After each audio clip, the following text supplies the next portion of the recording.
Hello YouTubers, welcome to vlog number 39. Today my mum's coming in, so I'm going to just do a shorter discussion vlog today so I don't have to film everything. And today we're going to discuss rowing again. So I've obviously take all of this with a pinch of salt. This is all based on anecdotal experience. Your experiences may vary. Let's get to the discussion table. And welcome back to the discussion table. It is just a kitchen and the table.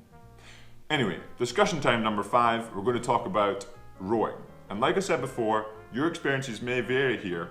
It's just all based on my experiences and hopefully you can relate to it. So, the difference between rowing in America versus rowing in Britain. I think the whole difference here is based on two things. Number one, just general culture, not in rowing, like at general culture of America and Britain, and two, full-time versus part-time rowing. So at university, at prep school, obviously we've got a lot of other things going on, so something has to be different. So you can't do full-time training when you have a lot of other classes or another job or whatever you have to do. You have to do it part-time somewhere. So the training in American unis, or my experience, was I would row in the morning and then maybe do a session in the afternoon, whether that was a row or weights or erg or some other cross training. Versus the training that I did at Leander Club or in the team, I've got a lot more time just to train, so that means I can do more sessions a day and therefore more sessions a week. So if you're doing more sessions versus less sessions, how is the training program different? Obviously, if you're doing less volume, you can do higher intensity because your body has more time to recover, your body has more time to adapt. You can't do 3 sessions a day, really high intensity, because even those from session 1 to session 2 to session 3, you can't recover between them, and let alone the effects you'll have on the next day if you do many intense sessions. So the opportunity you get when you're training full time is you can do more volume. You could do more intensity as well because you're recovering more, but you can't have high intensity and high volume. Something has to give somewhere. There has to be a balance somewhere. And that was the biggest difference I've found between rowing in America and rowing in Britain. The sessions in America would be pretty much always side by side, always trying to pull the rigger off, always a test essentially. Not always, but you get the idea. It was always, I'm trying to beat that person next to me. Like if you're rowing side by side, you're trying to get your boat ahead, no matter if it's by a bow ball or by a length, doesn't matter. You're trying to get your boat ahead. Or if, we would sit in the erg and we were told by one of the coaches I remember, it was Dan Walsh at the time, he said, if you're sitting next to someone, you pull harder than him. It didn't matter if it was a UT2 piece, didn't matter if it was a flat out piece, you would just, right, he's pulling 145s, I'm pulling 144s, and then what ended up happening, okay, he sees me pulling harder than him, so he goes harder, and then it just goes in and back and forth, and by the time you know it, you're going 2k pace for 17k. Obviously that doesn't quite work, but you get the idea. You can't really do that on a full-time program because, like I said, you need to give your body time to recover, time to adapt. So, what else is different about rowing in Britain versus rowing in America? I said culture.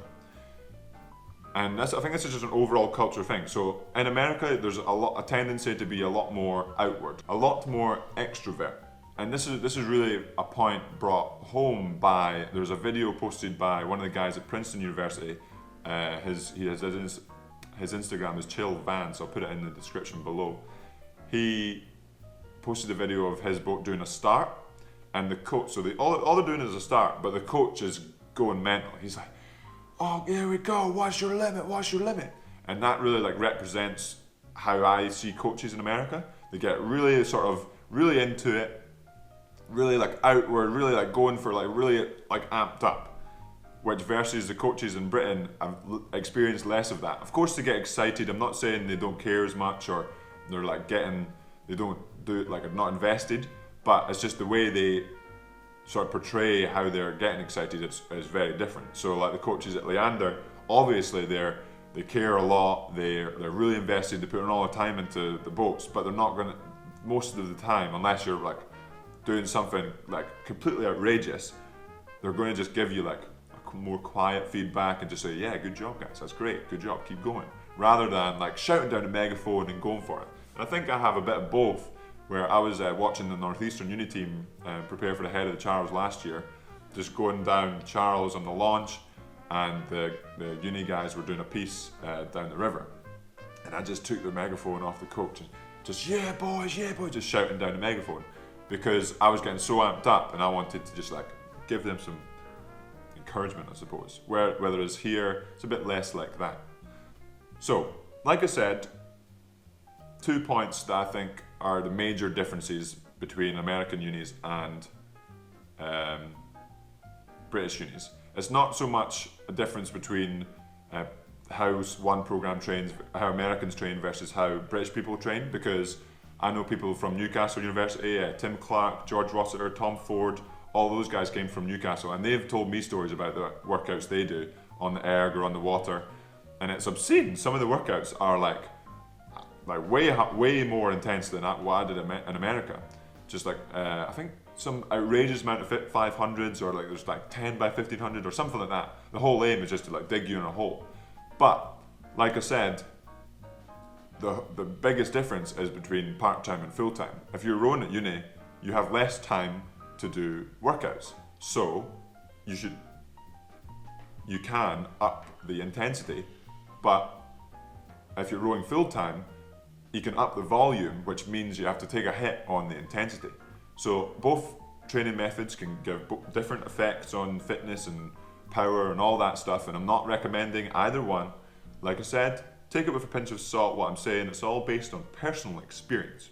Hopefully you found my little insight into American versus British rowing interesting. If you have any more questions about it, let me know in the comments below. Also, if let me know where you are. Are you in the closer to the American side of training or the British side of training? Or maybe you're somewhere completely different. Let me know in the comments below. If you haven't subscribed already, go ahead and hit that subscribe button. Just maybe tap on that like button too, that'd be awesome. Hope you enjoyed discussion time number 5. Have a good one.